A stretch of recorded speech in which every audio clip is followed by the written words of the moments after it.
Amis investisseurs, bonjour et bienvenue de nouveau sur la chaîne. Dans cette vidéo, on va comparer deux stratégies et approches de l'investissement boursier. Il s'agit de l'investissement value ou encore l'investissement dans la valeur contre l'investissement growth ou encore l'investissement dans la croissance. On va définir les deux approches, donner les avantages et les inconvénients et citer les meilleurs investisseurs pour chaque approche. Je vais vous donner mon avis personnel et on va essayer de répondre à la question quelle approche sera la plus efficace en vue du contexte actuel. J'espère que le contenu va vous plaire. Si c'est le cas, n'hésitez pas à liker la vidéo. Faites un investissement qui ne vous coûtera rien en vous abonnant pour plus de contenu s'il vous plaît. Cela aidera la chaîne à se développer. Je remercie les investisseurs qui nous suivent régulièrement. Vous êtes de plus en plus nombreux. Merci vraiment, c'est encourageant et je souhaite la bienvenue aux nouveaux. Suivez-nous également sur les réseaux sociaux pour interagir et parler investissement. Un petit jingle et on passera sans tarder à la suite. Comme d'habitude, avant de commencer, un petit disclaimer. Nous sommes un couple d'investisseurs particuliers et non des professionnels. Les informations figurant sur notre chaîne sont donc fournies à titre informatif uniquement et ne devraient en aucun cas être considérées comme une sollicitation ou une offre, ni comme un conseil ou une recommandation visant à acheter, vendre ou à opérer une transaction quelle qu'elle soit.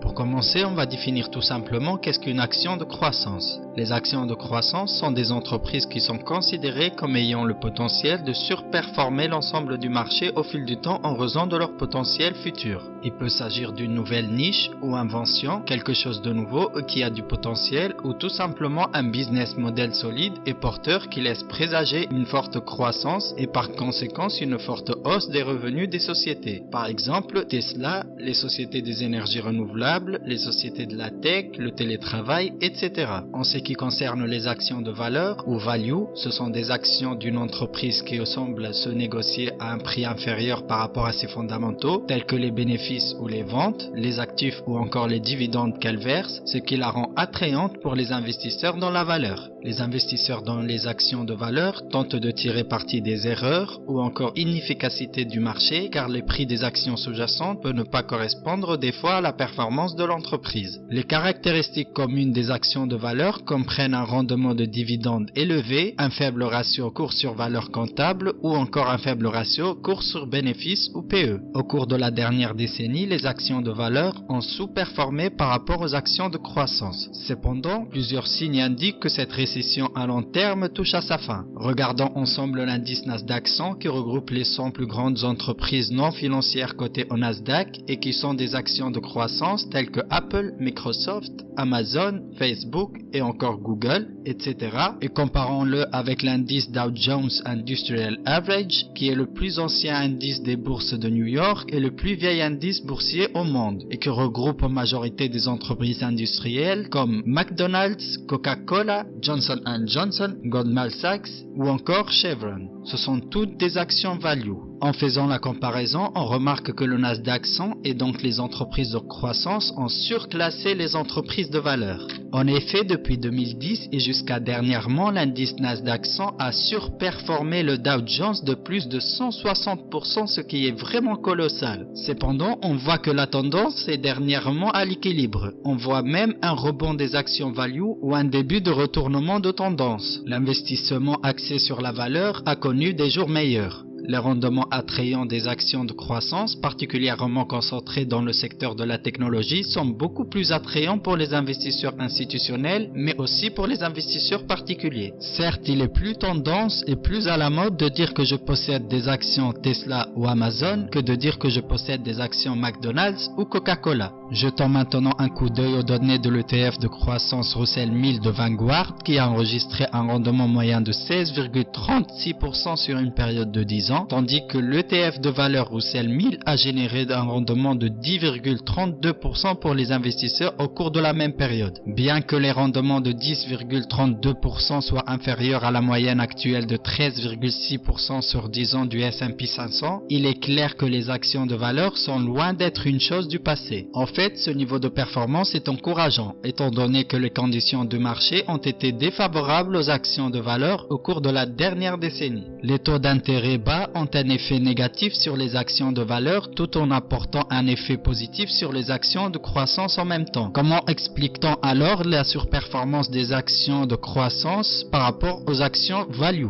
Cela est dû tout simplement à l'évolution de notre économie avec le temps. Dans la période d'après-guerre, les récessions et les booms étaient fréquents. Cela a produit des cycles de croissance et de valeur. Cependant, depuis la récession de 1982, il y a près de 40 ans, les cycles de croissance économique ont duré environ une décennie. Cela offre moins d'opportunités de production d'aubaine et donne aux entreprises de croissance une chance plus longue pour augmenter leurs revenus et voir des gains sans entrave dans le cours de leurs actions.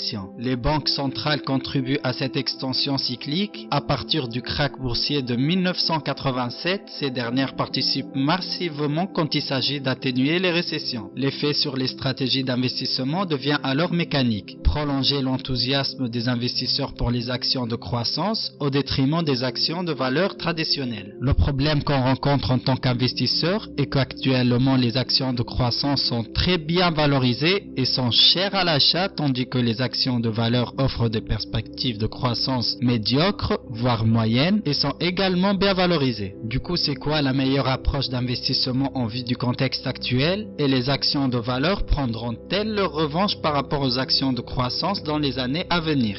Je risque de vous décevoir, mais malheureusement personne ne peut affirmer ou infirmer qu'une stratégie sera plus efficace par rapport à une autre. En effet, un investisseur growth aurait généré depuis 2010 un rendement global de 778% en pariant sur le Nasdaq 100, alors qu'un investisseur value aurait quant à lui généré une performance globale de 373% sur la même période en misant sur l'action Berkshire Hathaway de la société de l'investisseur value de référence Warren Buffett. Certes, il y a une grande différence, mais je pense qu'on sera d'accord pour dire que ces performances dans un cas comme dans l'autre sont phénoménales. Les actions de valeurs sont plus défensives, présentent un niveau de risque et de volatilité plus faible, car elles se trouvent généralement parmi des sociétés plus grandes et mieux établies. Et même si elles ne reviennent pas au prix cible que les analystes ou l'investisseur prédisent, elles peuvent tout de même offrir une certaine croissance du capital. Cerise sur le gâteau, ces actions rapportent généralement souvent des dividendes. Ce n'est pas le cas des actions de croissance qui ne versent généralement pas de dividendes et réinvestiront plutôt les bénéfices non repartis dans l'entreprise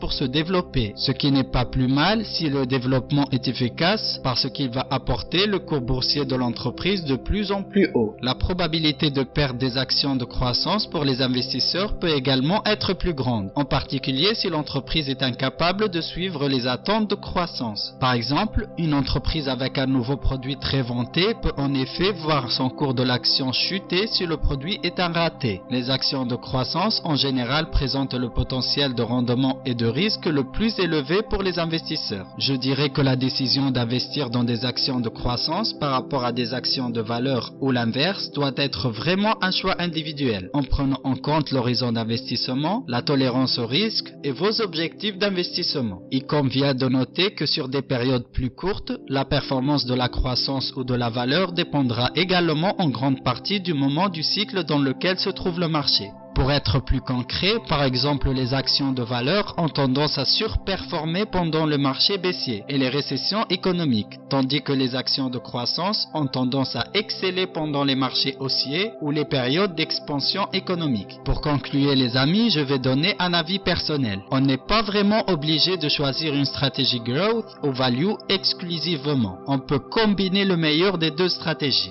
Vous pouvez opter pour une stratégie dite GARP, où la croissance a un prix raisonnable. Je m'explique. La croissance à un prix raisonnable GARP est une stratégie d'investissement en actions qui cherche à combiner les principes de l'investissement de croissance et de l'investissement de valeur pour sélectionner les actions individuelles. Les investisseurs GARP recherchent des sociétés qui affichent une croissance des bénéfices constante au-dessus des niveaux généraux des marchés, tout en excluant les sociétés dont les évaluations sont très élevées. L'objectif primordial est d'éviter les extrêmes de l'investissement axé sur la croissance ou la valeur. Cela conduit généralement les investisseurs GARP vers des actions axées sur la croissance avec des multiples cours sur bénéfices PE ratio relativement bas dans les conditions du marché normal. Pour être concret, cela veut dire de patienter et acheter vos actions qui vous paraissent intéressantes et susceptibles de croître, mais pas à n'importe quel prix. N'oubliez pas que même les cours de la meilleure entreprise baissent pendant les krachs boursiers et les récessions, offrant ainsi des opportunités d'achat à des cours plus plus abordable. Rappelez-vous, au moment du krach lié à la crise du Covid-19, l'action Tesla a perdu plus de 60% de sa valeur avant de faire un gain de plus de 1200%. L'action Google, quant à elle, a perdu plus de 30% avant de flamber à plus de 142%. La clé est vraiment d'être sélectif et surtout patient. Buffett dit à ce sujet, la bourse est un moyen de transférer de l'argent des impatients vers les patients. D'ailleurs, dites-moi dans les commentaires si vous êtes plutôt Team Value, Team Growth ou Team GARP. Amis investisseurs, cette vidéo est terminée. J'espère que le contenu vous a plu. Lâchez un pouce bleu si c'est le cas. Laissez-moi vos commentaires et vos suggestions et j'y répondrai avec plaisir. Si vous n'êtes pas encore abonné, c'est l'occasion de le faire pour plus de contenu. Sinon, amis investisseurs, je vous souhaite un excellent investissement et je vous dis à la prochaine vidéo. Portez-vous bien.